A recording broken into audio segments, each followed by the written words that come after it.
اسلام آباد اور راولپنڈی میں طوفانی بارش، نالہ لئی میں طغیانی، نشیبی علاقے زیر آب، کئی علاقوں کے گھروں میں پانی داخل، کٹاریاں کے مقام پر پانی کی سطح 22 فٹ سے تجاوز کر گئی۔ فلڈ کنٹرول روم نے قریبی آبادیوں کے لیے انخلاء کا الرٹ جاری کر دیا۔ انتظامیہ نے ریسکیو اور دیگر اداروں کو طلب کر لیا۔ ادھر کوئٹہ سمیت بلوچستان کے مختلف شہروں میں موسلادھار بارش، قلعہ عبداللہ کے ندی نالوں میں طغیانی، 2 بچیاں سیلابی ریلے کی زد میں آ کر جاں بحق۔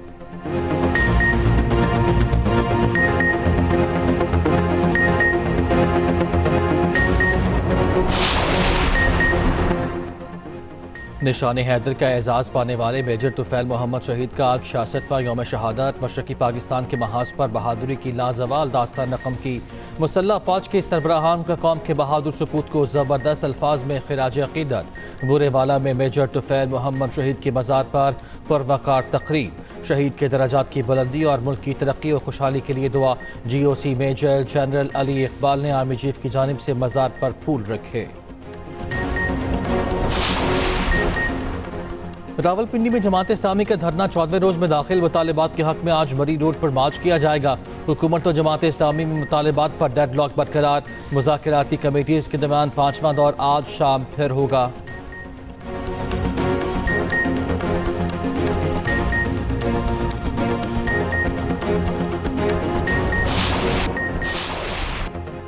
بانی PTI کا 9 مئی واقعات پر مشروط معافی مانگنے کا اعلان۔ 9 مئی واقعات کی CCTV فوٹیجز سامنے لانے کا مطالبہ کہا۔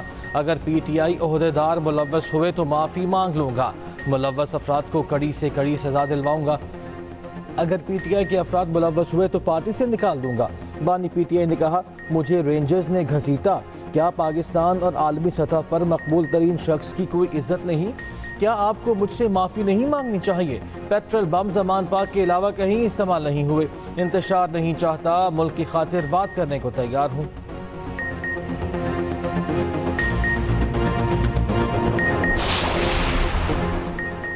بانی PTI نے 9 مئی کو مارے گئے کارکنوں کی شناخت کیوں چھپا رکھی ہے؟ PTI کی یہ کارکن 9 مئی کو کہاں تھے اور کیا کر رہے تھے؟ رہنما نون لیگ سینیٹر عرفان صدیقی کا ایکس پر سوال کہا، PTI کے 16 کارکن مارے گئے، کسی اور جماعت کا کارکن کیوں نہیں مارا گیا؟ طلال چودھری کہتے ہیں، 9 مئی کا اعتراف جرم کرنے والا اب ثبوت مانگ رہا ہے۔ CCTV فوٹیج میں ان کے لیڈر دیکھے جا سکتے ہیں۔ خان صاحب، مشروط معافی سے بہتر ہے غیر مشروط معافی مانگ لیں۔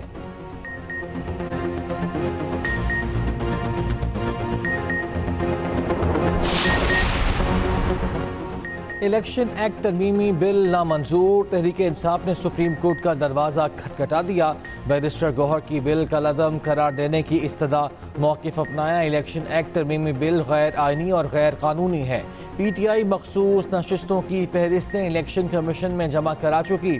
12 جولائی کے فیصلے کے بعد مخصوص نشستیں PTI کا حق ہیں۔ استدعا کی، الیکشن کمیشن کو مخصوص نشستیں دوسری جماعتوں کو الاٹ کرنے سے فوری روک دیا جائے۔ مخصوص نشستیں تحریک انصاف کو الاٹ کرنے کا حکم دیا جائے۔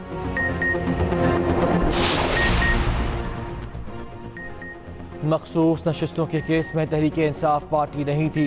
سپریم کورٹ نے فیصلے میں آئین و قانون کے آرٹیکلز اور شقوں کو نظر انداز کیا۔ الیکشن کمیشن کو معاملے پر موقف دینے کا موقع نہیں دیا گیا۔ الیکشن کمیشن نے مخصوص نشستوں کے فیصلے کے خلاف نظر ثانی اپیل دائر کر دی۔ سپریم کورٹ میں دائر درخواست میں موقف اپنایا۔ PTI کو عدالتی فیصلے میں ریلیف دیا گیا۔ آزاد ارکان نے بھی سپریم کورٹ سے رجوع نہیں کیا۔ فیصلے میں کچھ ایسے حقائق کو مان لیا گیا جو کبھی عدالتی ریکارڈ پر نہ تھے۔ PTI کے مخصوص نشستوں کے امیدواروں نے بھی کبھی دعویٰ نہیں کیا۔ سنی اتحاد کونسل نے عام انتخابات میں حصہ نہیں لیا۔ مخصوص نشستوں کی فہرست بھی جمع نہیں کرائی۔ 41 ارکان کو دوبارہ پارٹی وابستگی کا موقع دینے کا کوئی جواز نہیں۔ درخواست میں کہا گیا، 12 جولائی کے فیصلے کے احکامات امتیازی اور ایک پارٹی کے حق میں ہیں۔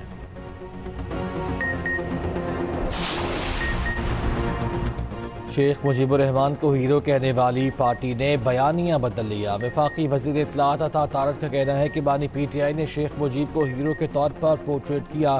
شیخ مجیب سے موازنہ کرتے تھے، ایک مجسمہ ٹوٹنے سے موقف بدل گیا۔ پاکستانی حکومت اور عوام بنگلہ دیشی عوام کے ساتھ ہیں۔ یہ بھی کہا، جو پارٹی پارلیمنٹ میں نہیں اسے مخصوص نشستیں کیسے مل سکتی ہیں؟ کسی بھی پارٹی کو متناسب نمائندگی کے تحت مخصوص سیٹیں ملیں گی۔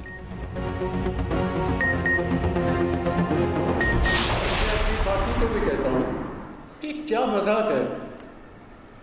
ہم یہاں سے آپ کو جتوا کے بھیجتے ہیں، ادھر آپ کمپرومائز کر کے کسی اور کو وزیر اعظم بنا دیتے ہیں. یہ ایسے نہیں چلے گا. اور جو دوسرا وزیر اعظم آتا ہے وہ ہماری طرف تو دیکھتا بھی نہیں ہے سندھ کی طرف. ہم جتوا کر بھیجتے ہیں، آپ کمپرومائز کر کے کسی اور کو وزیر اعظم بنوا دیتے ہیں. آج کل دستور بنا ہوا ہے، آج تم وزیر اعظم بن جاؤ، کل میں بن جاؤں گا. پیپلز پارٹی کے MNA مخدوم جمیل الزمان کا پارہا کہا، اگر کمپرومائز کرنا ہے تو پھر الیکشن کیوں کرواتے ہو؟ ہمیں کوئی لولا لنگڑا وزیر اعظم نہیں چاہیے. افسوس ہے سندھ کی کسی کو قدر نہیں. مزید بولے، لوگ نون لیگ اور PTI کو ووٹ دیتے ہیں، بلاول کو کیوں نہیں؟ پیپلز پارٹی پنجاب کے رہنما بڑے بڑے عہدوں پر بیٹھ جاتے ہیں، مگر بلاول کو وزیر اعظم بنوانے کے لیے MNAs منتخب نہیں کرا سکتے. پاکستانی حکومت اور عوام بنگلہ دیشی عوام کے ساتھ کھڑے ہیں. بنگلہ دیش کی صورتحال پر حکومت کا پہلا باضابطہ بیان. ترجمان دفتر خارجہ نے کہا، امید ہے بنگلہ دیش میں حالات تیزی سے معمول پر آئیں گے. یقین ہے عوام کا جذبہ اور اتحاد ہم آہنگ مستقبل کی جانب لے جائے گا.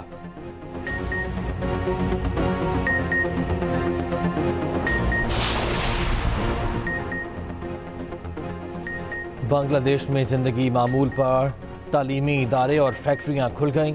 ڈاکٹر یونس کی سربراہی میں عبوری حکومت تشکیل. خالدہ ضیاء کا پاسپورٹ رینیو ہو گیا. پروفیسر محمد یونس آج پیرس سے ڈھاکہ پہنچیں گے. عبوری حکومت کے ارکان آج حلف اٹھائیں گے. بھارتی میڈیا سے گفتگو میں ڈاکٹر یونس نے کہا، بھارت کے بنگلہ دیش کے غلط لوگوں سے اچھے تعلقات ہیں. بھارت اپنی خارجہ پالیسی پر نظر ثانی کرے. ڈھاکہ میں سینٹرل بینک کے ملازمین کا بھی احتجاج. 4 ڈیپٹی گورنرز مستعفی. مرکزی بینک کے گورنر سے بھی استعفے کا مطالبہ.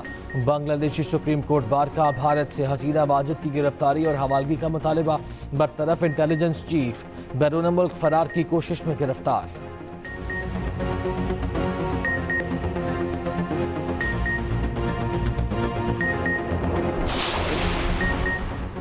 مشرق وسطی تاریخ کے نازک ترین مرحلے سے گزر رہا ہے. عالمی برادری کو مشرق وسطی میں امن کے لیے مشترکہ کاوشیں کرنا ہوں گی. نائب وزیر اعظم اسحاق ڈار کا OIC ایگزیکٹو کمیٹی کے اجلاس سے خطاب. کہا، اسرائیل کی عالمی قوانین کی کھلی خلاف ورزی پر ایران اور فلسطین کے جذبات کو سمجھتے ہیں. پاکستان کی قومی اسمبلی نے متفقہ طور پر اسماعیل ہانیہ کے قتل اور فلسطینیوں پر اسرائیلی مظالم کے خلاف مذمتی قرارداد منظور کی.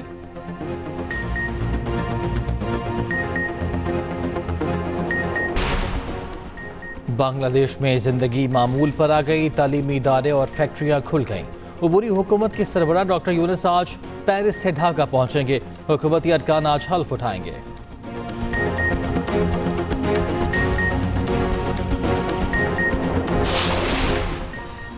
اور پاکستان کے لیے میڈل لانے کی واحد امید Arshad Nadeem. Olympics javelin throw event میں میڈل کی جنگ آج چھڑے گی.